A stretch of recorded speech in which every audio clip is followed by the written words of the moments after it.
నా దృష్టిలో అదృష్టవంతులు అంటే ఎవరో తెలుసా?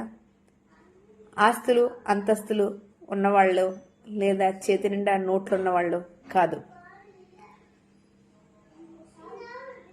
చేతి నిండా పని, కడుపు నిండా భోజనం, కంటి నిండా నిద్ర, లేవగానే పలకరించే ఒక చిన్న పలకరింపు, మన కష్టసుఖాలు పంచుకునే అర్థం చేసుకునే ఒక వ్యక్తి, స్నేహితుడు లేదా భార్య లేదా భర్త లేదా తల్లిదండ్రులు లేదా అత్తమామలైనా కావచ్చు.